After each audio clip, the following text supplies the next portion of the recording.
Hey y'all, what's up? How y'all doing? Today, it's Thursday. I think the 20th, 21st, Thursday the 21st. I did not go to work last night. I like my cup. Shout out to my mother. She got me this when I went to see her. I'm going back. Um, I'm going back. Labor Day, Labor Day weekend. Yo, seeing mommy was good. That felt good. Like mommy definitely motivated me. Be needing that. Yo, my mother is really the source. Like when they say your mother the source, my mother is really the source. Um, yeah, but we're gonna get into the day I had. Starting off um, from what was that Wednesday night, Tuesday night, going into Wednesday. I go into work, and I already explained to y'all what happened. Um, the situation, the issues that I'm having with my job. With like those of you who hadn't seen my previous video, I work at a shelter in the Bronx, ran by Africans and Hispanics. The company itself is the largest Hispanic ran um, shelter system in New York City. Like I said, the Bronx, moving to the Bronx. I don't know about anywhere else, but Hispanic people in the Bronx are racist. Not all of them, but the majority of them are. They be treating you mad crazy and shit. The Africans, I don't know. I don't really got a good feel of them, but in my workplace, they are very racist. I got my boss, she ugly as hell. You know what I'm saying? She's not a very attractive woman, and most of the people at my job are not really attractive. You know, they're not really good looking. You know, they got a little money, they trying, but you can tell. Like, but anyway, so we got this new supervisor. I think him and the DOO are related. They could be drunk. Only been there for like a month. Um, they said that he hit two clients. I seen him myself. Um, snatch something out of one of the client's hand in like stiff armor. Feel me? You're a supervisor. You're not supposed to be doing that. Like our job title, and within we work in a shelter system. So we've been trained. We went to training. You feel me? We were trained to and we work in a shelter system dealing with people with mental health issues and substance abuse issues. So we know that sometimes they becoming irate. We know that sometimes they're not thinking logical. We know sometimes they're not gonna be mentally stable. You're a supervisor, so you're supposed to have a bit of more of a level of experience than I do. And you hit the lady, whatever. I called the cops, and I'm not even into that. I'm from the streets, but I took a job like me. I'm not gonna ever um sign up for a job that I'm not gonna that I'm not gonna you know do what I'm supposed to do. I'm gonna whatever the job entails, the responsibilities. I'm gonna do what I'm supposed to do. I'm not gonna do that job. Like I feel like I would leave that for somebody. I would leave that job alone. I would leave that for somebody who that job is for. Like if I don't want to shovel shit, I'm not gonna sign up for a job that I don't gotta shovel shit. You know what I'm saying? We in the shelter system, that you are in charge of these people's lives. You're in charge of their welfare. You're in charge of their mental health. It's just crazy.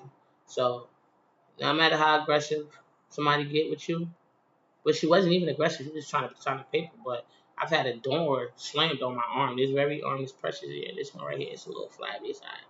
I started working out today. But I I got a door slammed on me by a client continuously a couple times. Feel me? And I was told by the DOA, don't worry about that. That's just how she is, you know. I came back to work the next day and was expecting not to treat her any type of way, and I didn't. I really did it. I ain't gonna lie, I did a little bit. I ain't giving you no extra, but everything that she needed, she got. You know, I wasn't giving no attitude. You know what I'm saying? With me, with the clients in there, honestly, I like to just. We need to be on a mutual respect level. You know, I'm running around here. I'm the only person doing things for you. You know, these motherfuckers don't give a shit. You know, you waiting for me at midnight to get the things that you need. You know this, you're gonna give me respect. You're not gonna take me for granted. You know, um, just gonna treat me with respect. You're gonna ask me nicely, Miss Page, can I get this? And if I ask you to wait because you say I'm busy, just wait because you know that I'm gonna come around to you. Anyway, like I said, I do so much work around here, and I know that the DOO knows that. You know, they run back cameras all the time for issues that go on amongst the clients and whatever. So I know while she's running the camera back for this issue, that issue, she see that Paige is the only one up running around doing what she got to do. Since that's why I think her and this new supervisor is something. They related, they fucking is something.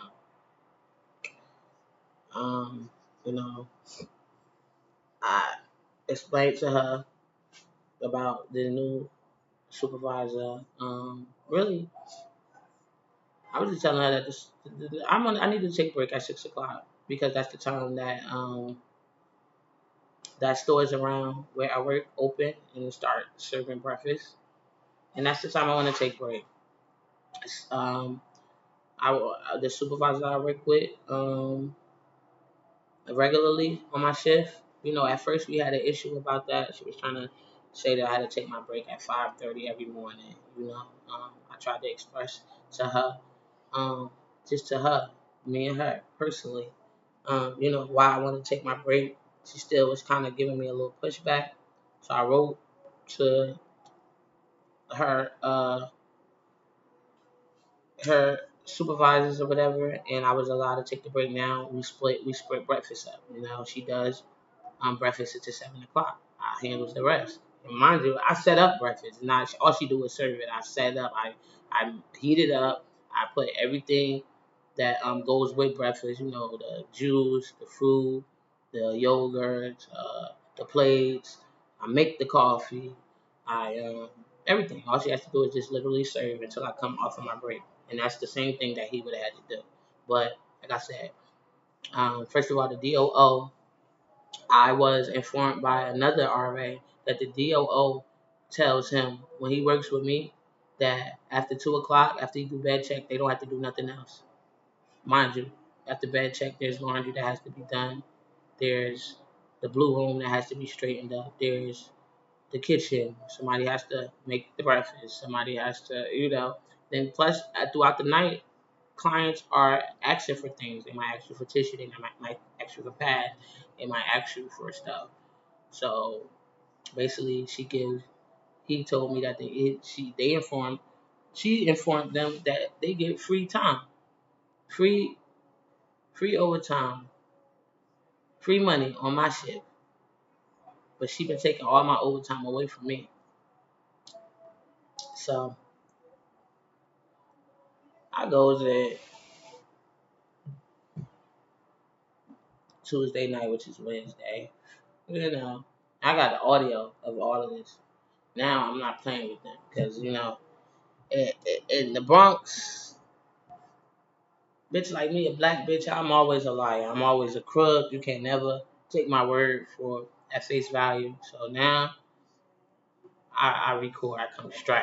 You heard? So I got all this recorded. So I come in, say hi to everybody. Ain't nobody speaking. Everybody got a chip on their shoulder. I don't understand. I come in, I'm speaking. She's there. First of all, as soon as I come in there, I ride a scooter to work, whatever. Very, very, very proficient. Very low on cost. I mean, I think that's a very good investment for anybody. Um, especially if you take Ubers and stuff to work. Now, if you If you take the bus, or if you take the bus, it's still better because you're gonna make it to work on time. You're gonna save on time. You're gonna save time and your energy and all that. But if you take Ubers or whatever, like maybe like two with a month, what you would have spent on Ubers in like in a month or like 3 weeks, you use that, take that, and buy your bike, and you'll never have to worry about it again. And you can still use that for Uber Eats, that DoorDash, stuff like that. So just a little advice. Anyway, so as soon as I come in, she's on me, on my heels. When I go there, I put my scooter, I park it, put the little kickstand on, boom, and then I usually just go. I have a book bag or whatever. I put my book bag in, I clock in, then I come back out. You know, chain my scooter up because this is what she wants. According to her, the front area of the parking lot is not the parking lot, and I am not allowed to park my bike inside of these gated areas. There's just so much red tape when it comes to me. So as soon as I come in there, she's on there. I'm like, listen, I'm just going in there real quick, and I'll be back out. Boom, I go back out. Everybody does this. I smoke a cigarette real quick or whatever. No, actually, I go in. I go back out. I chain my bike up. I go back in. I do my little paperwork. You gotta do paperwork. Like little stuff like mail list, laundry list, setting up the it's like they want to monitor the food, so they want to know how much food was ordered, how much was eaten, and all that other stuff. Um, and just mad list of like things that you're giving out throughout the day, tissue lists and stuff like that. I set that up, I write it up, papers from earlier, I file them away. Then I go and before the day before, this lady is telling me, she calls me on the phone, really disrespecting me, really. Oh, because you always talking about how much hard work you do, but it don't compute. First of all, if you wanted to compute, like I said, we have surveillance, 24-hour surveillance. You want to see what I want to do and what I'm doing? It's so simple for you just to run back them cameras. You know that I'll be working, but you want, for some reason, you see the light in me. You know that I'm Shimothy. You heard? Big Shimothy. You feel me? So you're trying to knock me off my path. You feel me? You're trying to lower my self-esteem to the level of which yours is. You know what I'm saying? But it'll never happen because look at you or look at me. I don't look like a piranha. But anyway, so she's on the phone talking about, oh, you keep talking about how much work you do, but when I come in, it don't never compute. So that really pissed me off. So this, and all right, I don't know if the day before I was asked to clock out. I was asked to clock out. So when I first came in, she gave me a list of all these demands, telling me to do the storage room. Storage room has really heavy bags. Um, all on all shifts. The first shift, 8 to 12. I mean, 8 to 4. There's 2 or 3 men. On 4 to 12, there's 3 or 4 men. My shift is me, 2 women, and a man. You want me, first of all, you wait till 12 o'clock. Then you want me to go up there by myself, to go and throw these heavy ass bags around, put them on tall shelves and all this other stuff. Heard you. Now, I was asked to clock out at 1:30 the night before, and that task was completed by 1:30. So now I come in with a chip on my shoulder, because ma'am, you trying to play me. So now, because before she was like trying to tell me like, oh yeah, walk me through what you do. What do you do when you come in here? No, walk me through exactly what you do. Now today I want to walk you through exactly what I do. This is what I do. I want you to see. And now come on, let's go upstairs and let's see.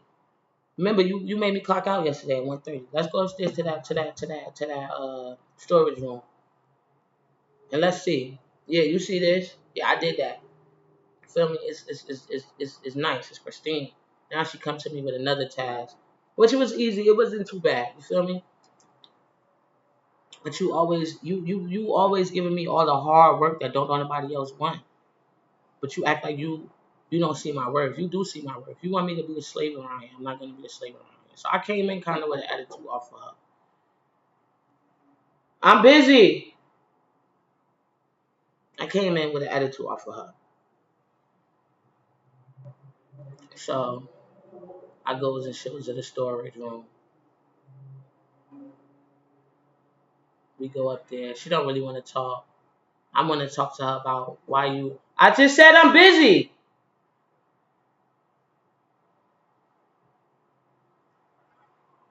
So I go up. Uh,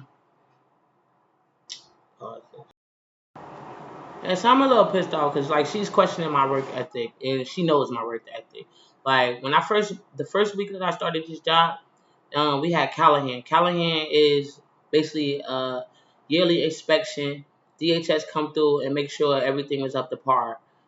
Bedding, shower water running. It's just that the space that they live, the room that they live in there is livable.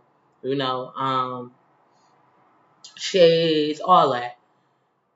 Um, Beforehand, all these supervisors, about 4 or 5 supervisors, promised her that they was gonna come with her.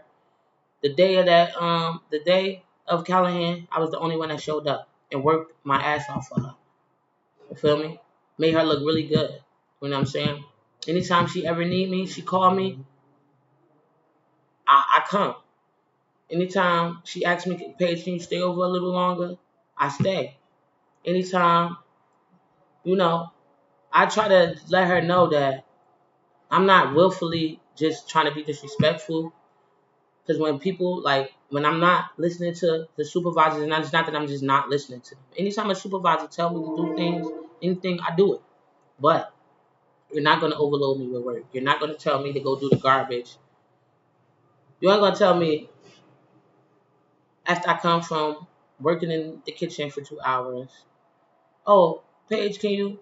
This was the first supervisor. And I'm going to say this bitch name because I don't like her. And I don't care. Lisa, that's what she'll do. You got 2 men around. It's me and 2 men. Paige, can you go do the kitchen? Paige, can you do wellness check? Paige, can you go get this person property? Paige, can you write in the book for me? Paige, no, no, no. Somebody is somebody else. I just keep hearing my name, my name, my name, my name. And the person who trained me, I never was trained by no supervisor. I was trained by another RA that whose position I took.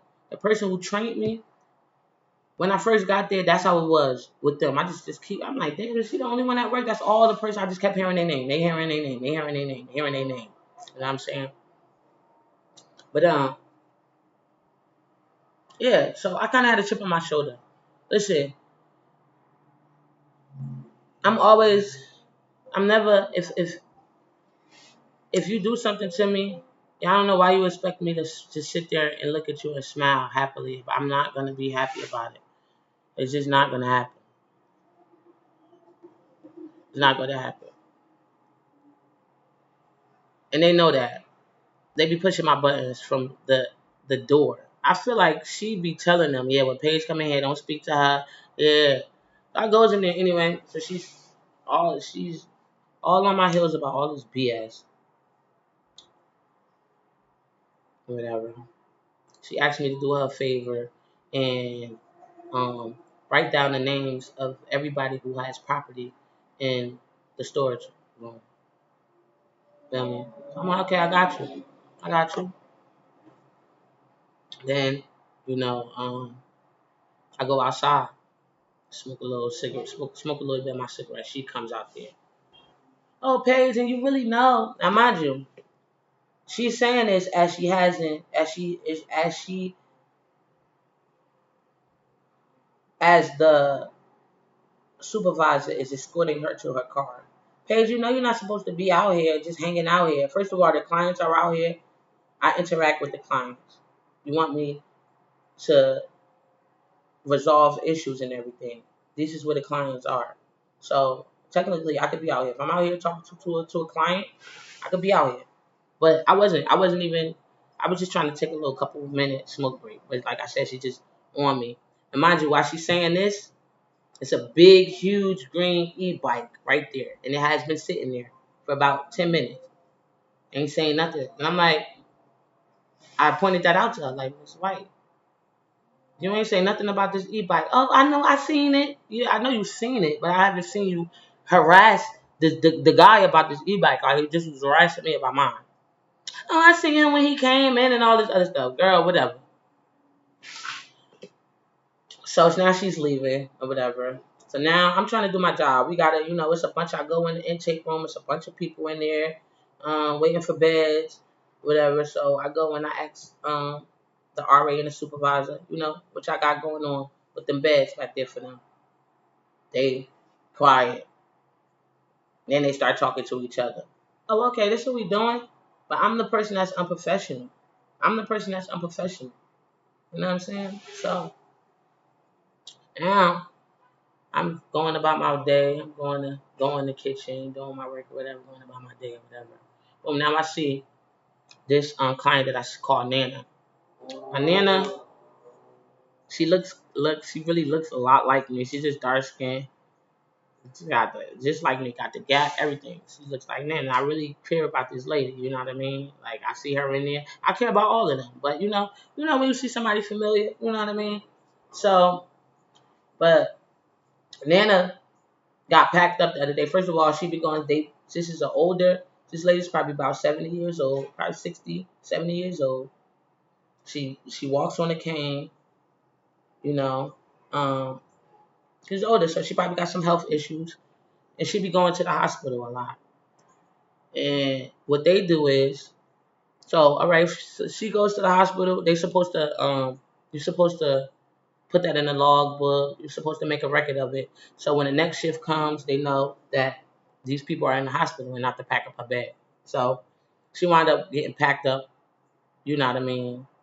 Totally like not from her, not any fault of her own, just from, my coworkers not doing their jobs.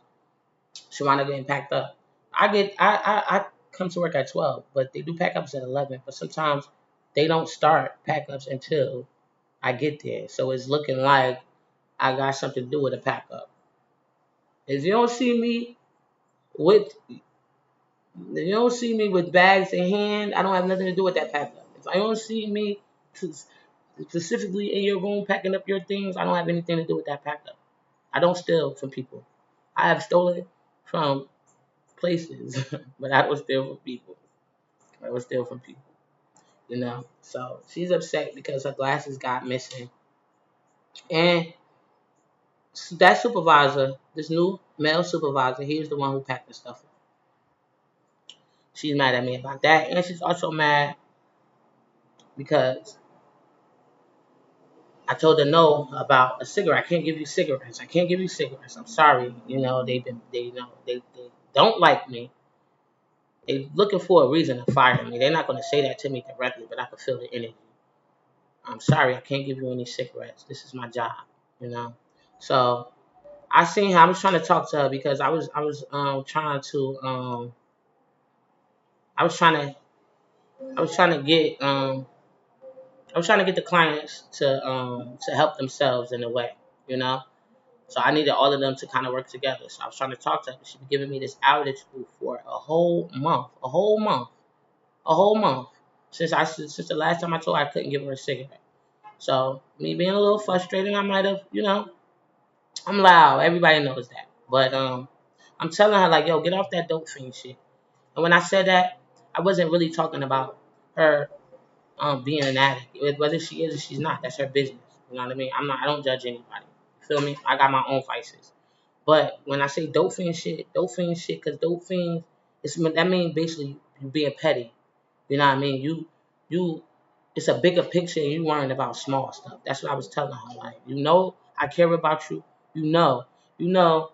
I was just about to fight. I was like, literally, it's a Hispanic supervisor, security supervisor there, and he's very racist, very biased. His bias shows when he talks to the client.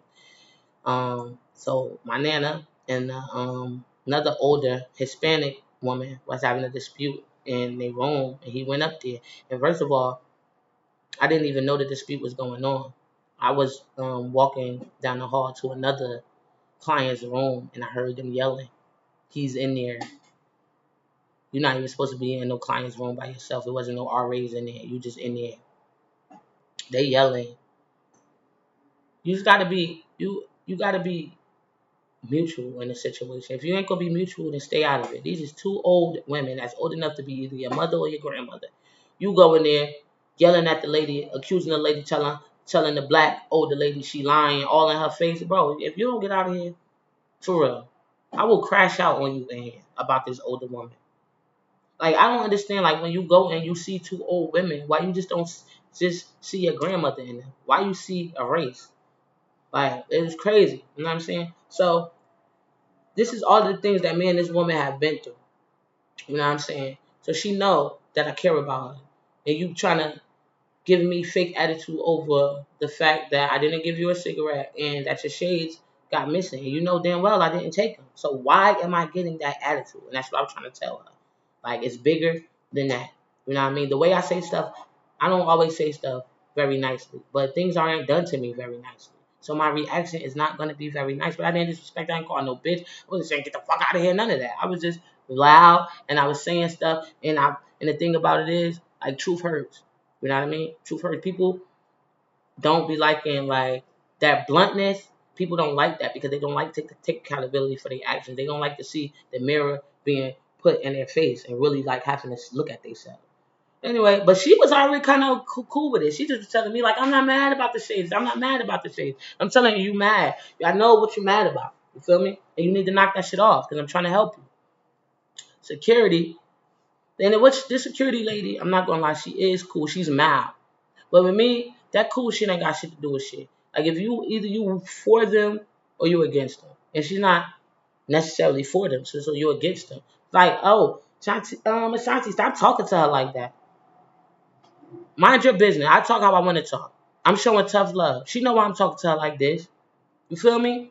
I ain't gonna be running around here breaking my neck doing what nobody else around here would do for you, and you gonna be giving me attitude for what? Like, get off that dope fiend shit. That's what I was saying. Not calling her a dope fiend. Even though I don't know. Like I said, I don't know. I'm just saying, get off that petty shit. That's what we call it. We call dope fiend moves. Like a person playing dope fiend moves is like you trying to pull slick moves over a quarter, over $5, over you know what I mean, over a bag of weed. It's like so that's what I was trying to say. This lady, first of all, I'm not from out here. I don't use the same lingo y'all use, you feel me? But she mind you, I don't care.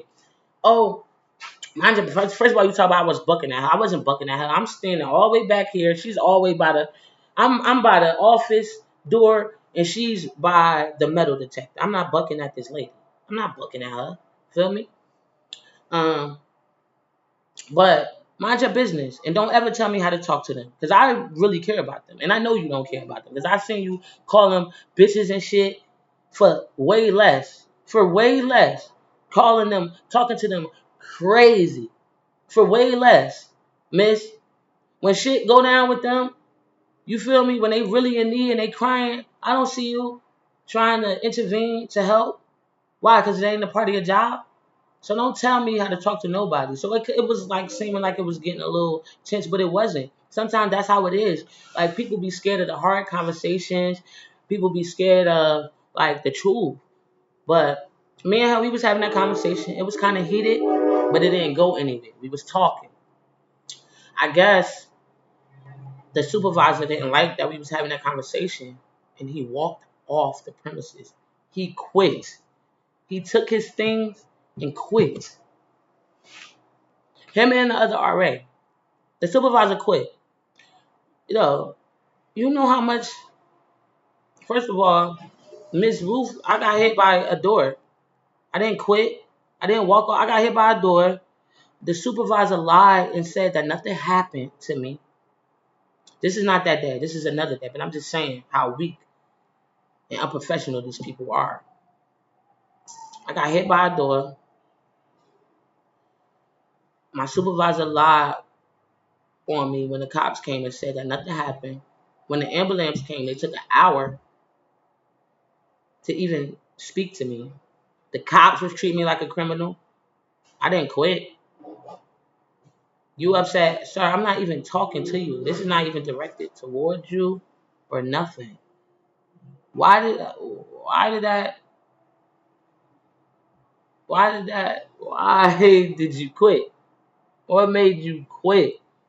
Right? So he walked out. Now, and this security guard told me this. Oh shit, he just said he quit. So I'm happy. I'm like, hell yeah, yes. I want him out of here. He's no good. He's no good. He's no good. He come in here, he talks to some any type of way. You don't want to do no work. What are you here for? You just want to get free money.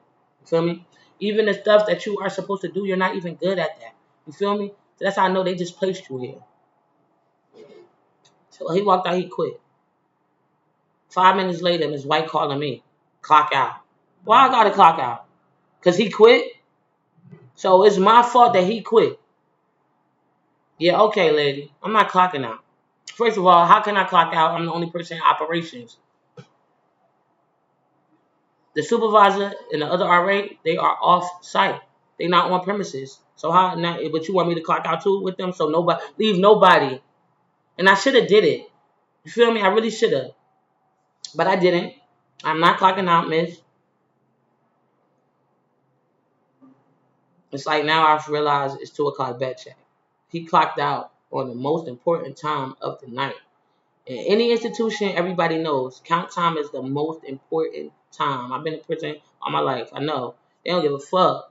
That count time, you better be on your motherfucker. It will fuck you up over count time. If you do anything, you fighting during count time, that's an extra charge. Like anything. Count time is most important. He walked out on you during your count time, man. I was upstairs doing my job. You calling me, calling me, calling me, calling me. Calling me, calling me, calling me. You mad because he quit because of something I was saying that don't got nothing to do with him. How is that my fault? Like, make it make sense. Make it make sense. He a supervisor. He been through this. Like, I supposed to thug it out while y'all disrespecting me? I'm talking to a client. Oh, I'm talking to security. Me and security. It's me and security. And I keep telling throughout this whole situation, I'm telling everybody. And I got it recorded, so I'm happy. Like, I don't want no problems. I'm not trying to fight you. She telling me, oh, you can't do nothing with me. Girl, this is not what that's about, girl. Beat it. Go. You need to be fighting. You trying to fight me. You need to be fighting these motherfuckers that if your mother came in here, they would treat her like shit. That's what you need to be trying to fight, lady. But you trying to fight me. Get your ass out of here. Y'all corny, y'all whack. Trash. And she just keep telling me to clock out, clock out. I'm not clocking out. And I wasn't because I knew she was dead wrong. Only way she got me to clock out is because she said something by above her, your supervisor. Oh, your supervisor. Because I'm not trying to get in trouble. I'm not trying to go to jail and shit because of that job. You know what I'm saying? I'm on probation. I don't got time for that. You know what I'm saying? I'm not crashing out over that job. You know what I'm saying? But you're not going to be making me lose money just because y'all don't like the way I work. First of all, the way y'all work, it don't work. Y'all fake coddling. They see I don't care about y'all. They see y'all don't care about them. So all the fake, them nice words, them fake smiles, they're not gonna listen to you. That's why they be violating y'all. And that's why y'all mad. I listen to them. They know I really care about them. Like, just try that. Try caring. Or get the fuck from around here. Like, I need to go. I'm telling you. I'm gonna be the DOO of the stadium if they don't fire me. I promise you that. And I fuck that. I don't even want to be the DLO because the director of the program. I'm gonna be the director of the stadium because he sucks too. This nigga always on vacation. They take turns on vacation. Y'all always on vacation. Y'all really don't care about the issues. Y'all trying to get what y'all can get out of the situation. I see it, and I'm not with it. I'm here to help the people. Feel me? So anyway, so she tells me that I gotta go to Oh, so yeah, she's like, clock out, you know, um, basically like via my supervisor, you have to clock out. Oh yeah, now I will clock out. Cool. I had left a bag there, so 8 o'clock in the morning, I had went back.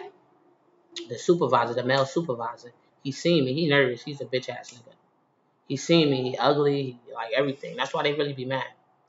He see me. He text. Well, I seen him in the front.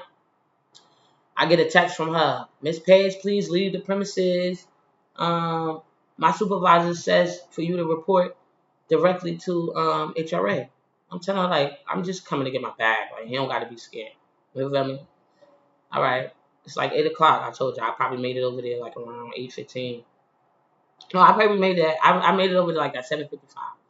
So boom. Now you tell she directed me from there to go to HR. So I went to HR. I'm on my e-bike, my e-scooter. I got a little one because I only got the shit to make it. My range is not that high. You get me? As I only bought it to make it back and forth to work. So now I get to HR and my scooter is dead. It's dying.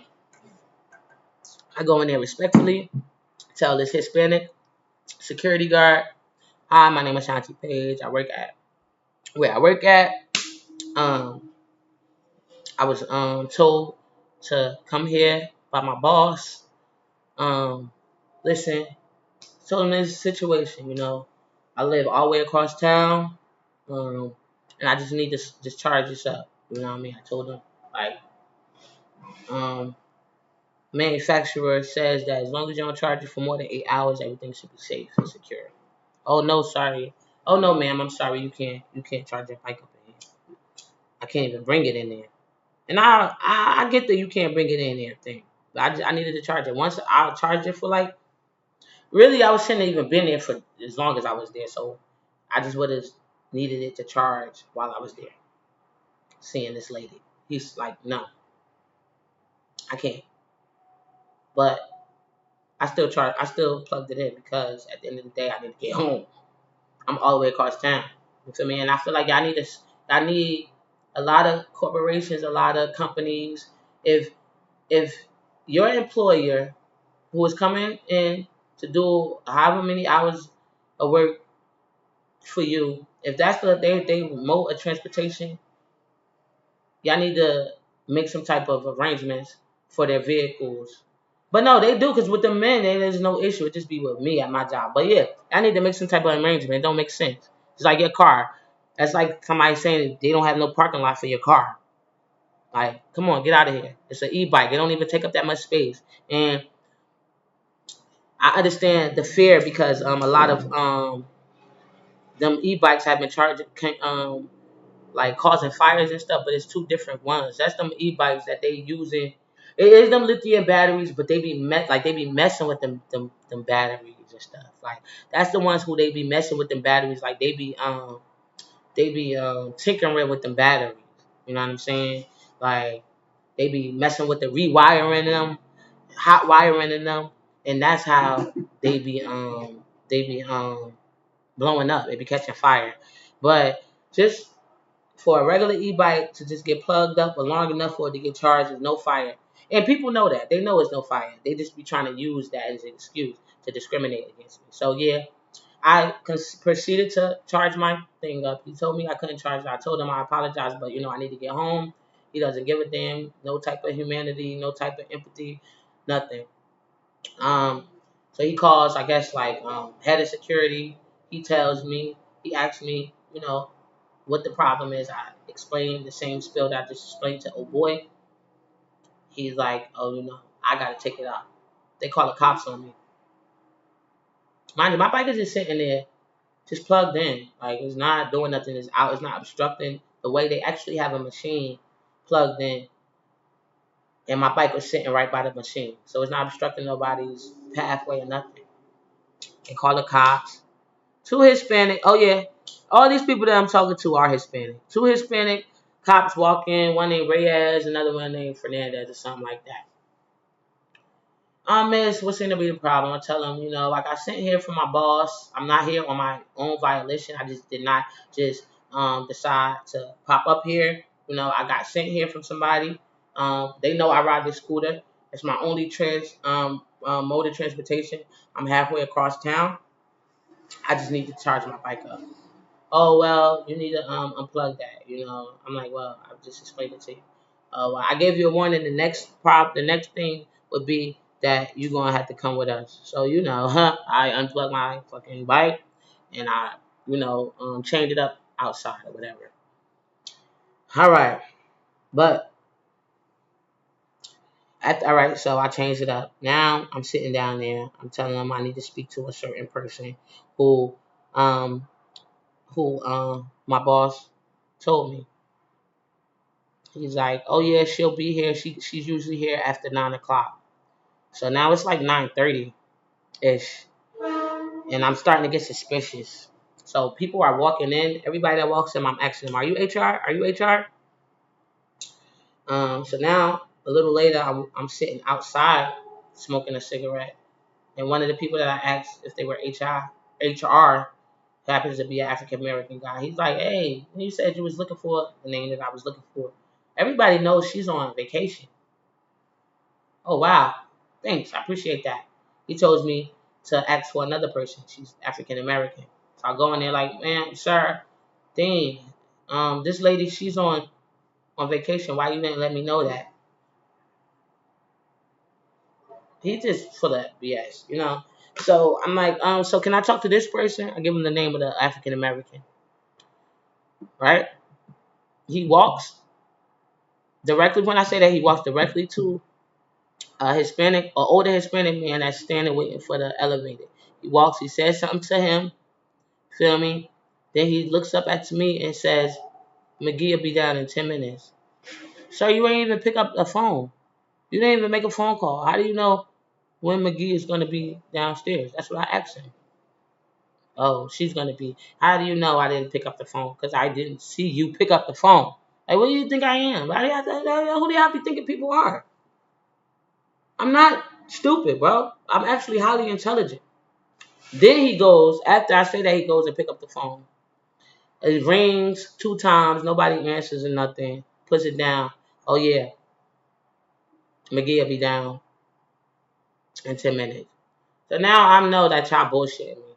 And the thing is, I had already discussed, like, the issues I was having with, like, a friend of mine who's, like, she's like proficient in like discrimination lawsuits or whatever, and she was telling me like if I go to HR and they kind of seem like they not like responding to me timely manner, then they're down with the situation. They're down with the discrimination. And yes, the HR is definitely, from my experience, the HR is definitely down with it.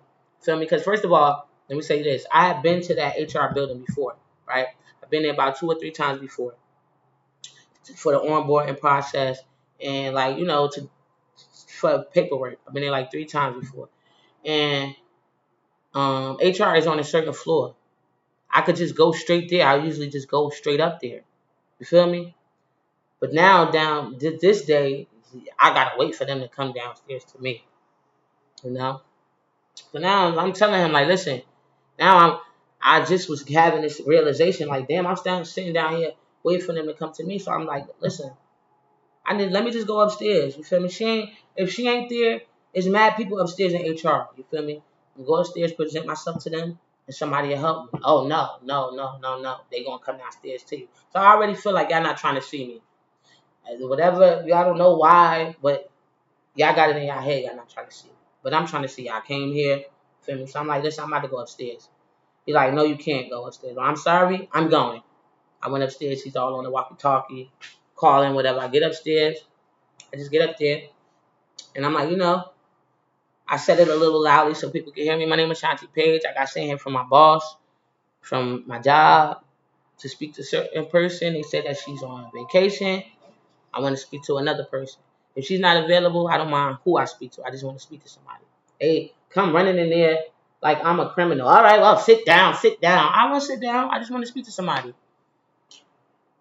The vice president comes out. I'm like, hi, my name is Shanti. I'm trying to tell him what I'm here for. He don't want to hear that. We'll get to that later. What are your intentions in this building? Sir, my intention in this building is to see about my job. My boss sent me here. I just want to see about my job. I want to see if I still have my job. I want to see what's going on. Oh, he's just so aggressive. You know, oh, you pushed your way up here. You're being disrespectful. I didn't push my way anyway. Who did I push past? I didn't push past anybody. I pushed the elevator door and I came upstairs. I didn't push past anybody. It's now 10:30 and I've been downstairs since 8:30. I have things to do. Y'all not being considerate of my time. I don't know what I gotta do. I work from 12 to 8. The rest of my time is my time. I've been downstairs for 2 hours. Of course I'm a little frustrated. Of course. This guy, the security guard is lying to me. Of course I'm a little frustrated. Of course I'm not up here smiling. Of course. Of course. But I'm not disrespecting you. I'm not disrespecting you. I'm a little loud because I'm trying to gain your attention. So he trying to, oh, and the way that you're coming in here acting, your job might just be, my job can't be, because all I am, I was sitting here, and y'all not about to have me. How long do you think I'm about to be sitting downstairs, waiting for y'all to be bullshitting me? I got things I got to do. You understand me, sir? So get out of here, Goofy. Get out of here. And you're showing your hands. That's how y'all don't even see how y'all be showing your hands, but I appreciate you. God sent you to. God sent you to, because y'all going to fucking pay me. I promise you. Oh, yeah, y'all going to pay me.